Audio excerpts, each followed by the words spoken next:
Good morning, foxes, otters and badgers classes. It's Mrs. Martin here and I'm going to take you through our English lesson today. So today we are going to be identifying generalizers. There might be a word in there that you may not have heard of before. Do you know what a generalizer is? Can you think of any examples? Don't worry if not, because that is exactly what we are going to be learning today.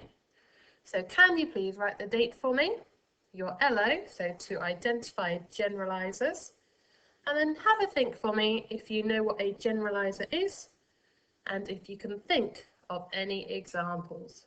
Pause the video here for me.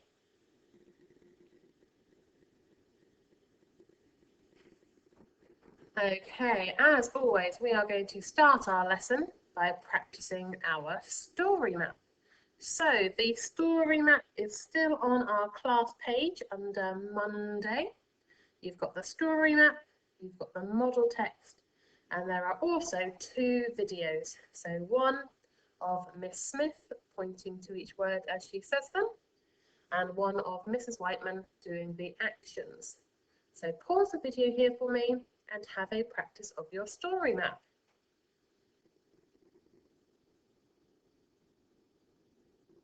Fantastic job. Hopefully you are beginning to learn some of our story map off by heart, and that will really help when we go on to writing our own discussion, which is not very far away now. So today we are going to be having a look at generalizers.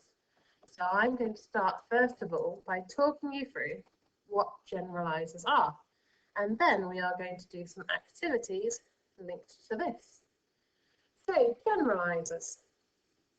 Generalizers, generalizing words or phrases, give you more information.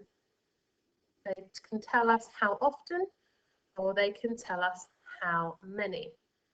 So let's have a look at some examples. We've got, in most cases, once in a while, usually, rarely, sometimes, generally, most, occasionally, in the main, often, on the whole, as a rule, many, always, most of the time, normally, a minority, presumably, in general, all, a vast majority, and never.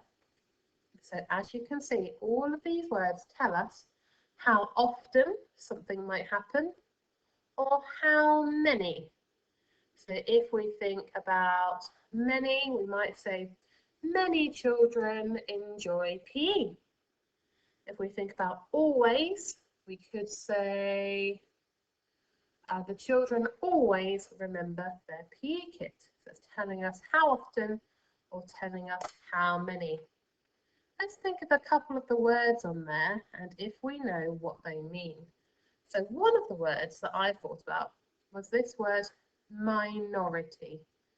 Do we know what minority means? Have you heard of that word before?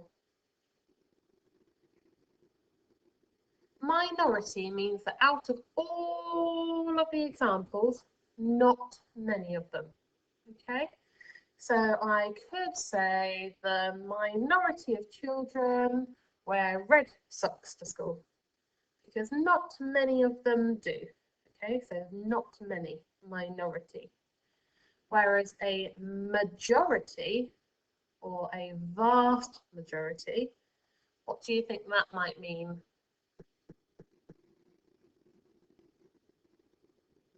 Yeah, so a majority means most of. So I could say the majority of children wear white, grey or black socks to school. That means most of the children do it.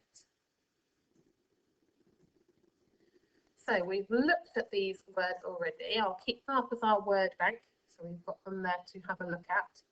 And we can use them within reports, or you may have noticed some of these words within our discussion text.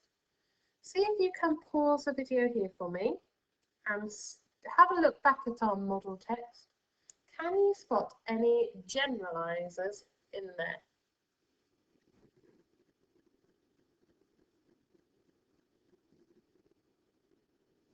Okay, let's have a look at this sentence from a report then. In most cases, Viking settlers were not bloodthirsty warriors. Only a minority of Vikings came to fight and pillage. Can you spot any generalizers within that short paragraph? Pause the video here for me and see which ones you can spot.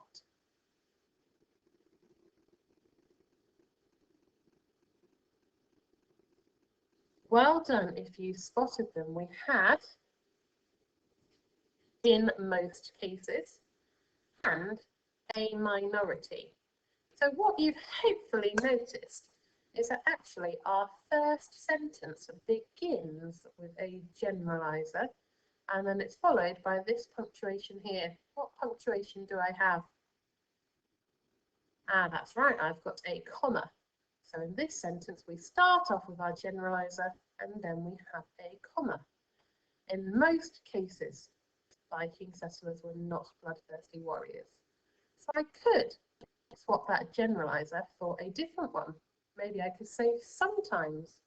Sometimes they were not bloodthirsty warriors. Maybe I could say most of the time. Could I say occasionally?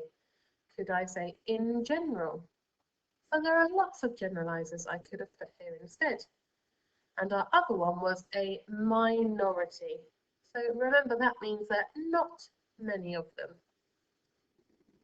Okay, let's have a look again then. So we've got our word bank there. Can you have a look at this short paragraph and see if you can spot the generalizers, those generalizing words within it?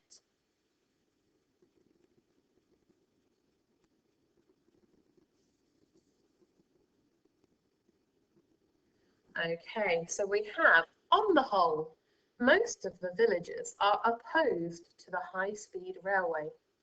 Presumably, they feel that the upset the building work will cause would outweigh its benefits. Oh, there's lots of vocabulary in there that we might not be sure about. Let's have a think about that first. So it says the villagers are opposed. Do you know what that word opposed means?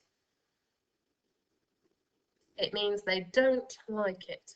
So they don't like the idea of this railway being built. Presumably, so we assume, we think this is the reason, they feel that the upset the building work will cause would outweigh its benefits. So outweigh its benefits means they think there are more bad things than good things. Have you, though, managed to spot those generalizers? Let's have a check together. So we have, on the whole, most, and presumably. So there are 3 different generalizers in there. And as you can hopefully see, most of them come at the start of our sentence. In fact, 2 of them are our sentence openers, and they are followed by that comma, aren't they? On the whole, comma, presumably, comma. And then we also have most as well. Okay, let's look at another example. So have a read of this paragraph. See if you can spot those generalizers for me. Pause the video here.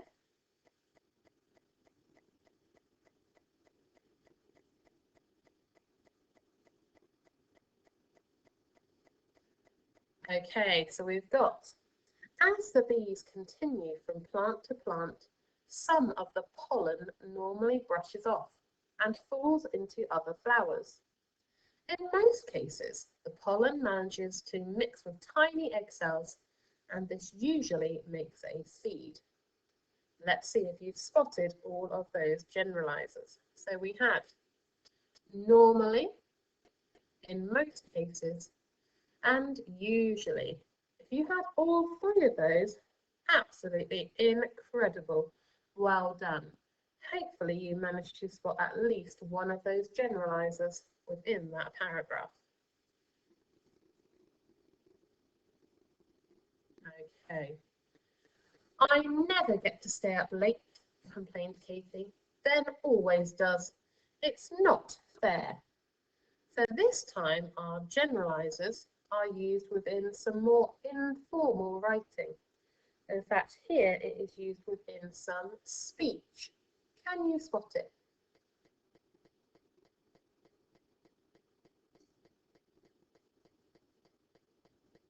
Well done if you found the words never and always. So you might think now to yourself, I use those words quite a lot, but I didn't realise they were generalisers. So we've all learned something new today. Right, we are going to have a go now at writing some sentences that use generalisers.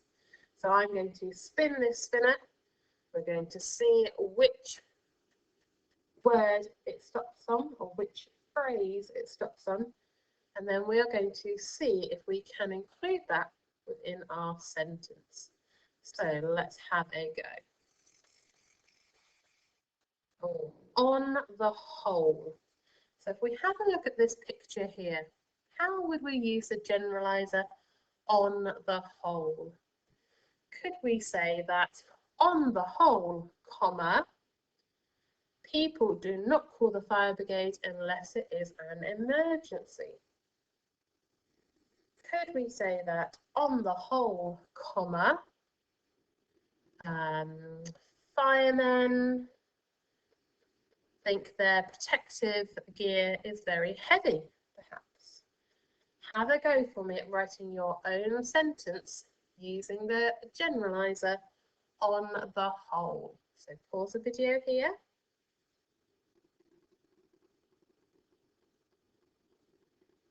Okay, super. Now remember, if you started your sentence with on the whole, like I did, what punctuation would I need after it before I continued my sentence? That's right, I would need a comma. Let's have a go at our next picture. Oh, we've got some lightning striking here. Let's see what our generalizer is going to be. Oh, we did that one already.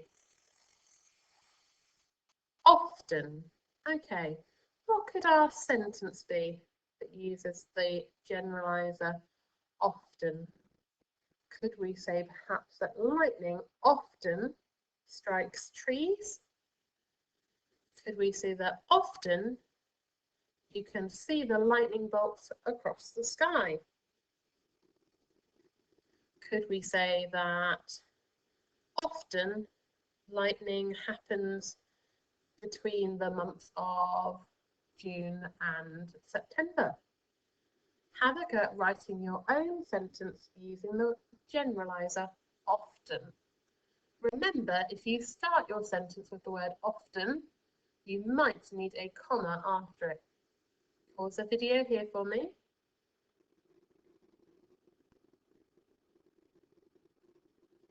Okay, let's have a go at one more then. So, we have got,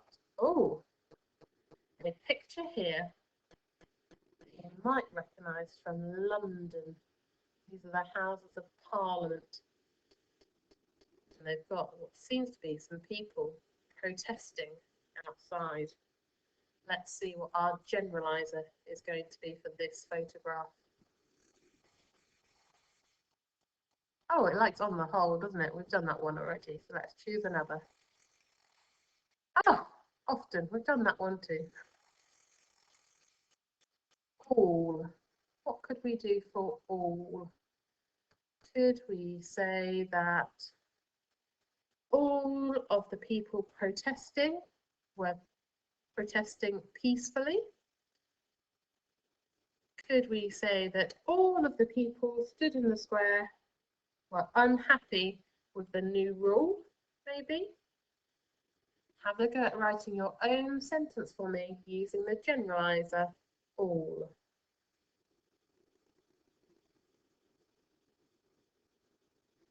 Okay, let's choose one more generalizer, I think, for this picture and have a go at writing a sentence including it.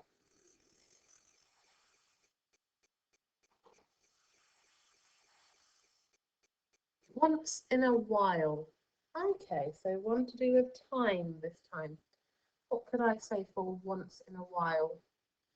Could I say once in a while, comma, protests happen outside the Houses of Parliament? Could I say once in a while, comma, protesters feel the need to march in London to get their voice heard? Have a go at writing a sentence using the generalizer once in a while. Remember, if your sentence starts with the generalizer once in a while, you will need that comma after.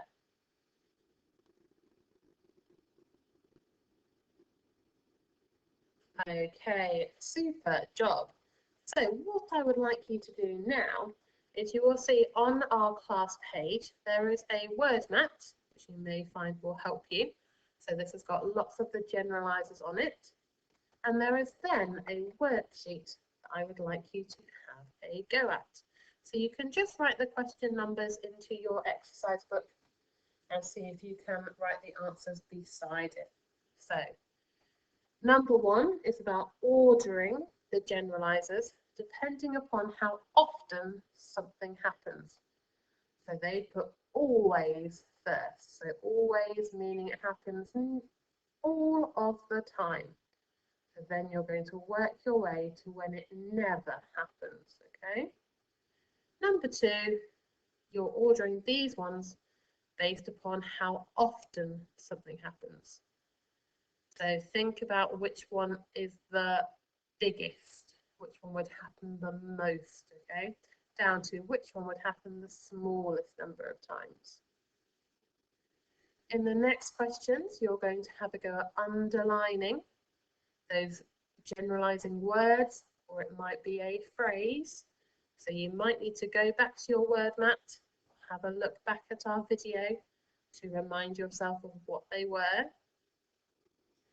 And then on this one, I want you to add in your own generalizers. So there are some here to help you. So think about which generalizers could go into each of the gaps. And then lastly, if you would like a real challenge, it's to write your own sentences which contain generalizers. Okay, fantastic work today. Please remember to send it in to your teacher so we can have a look at the wonderful sentences you have produced.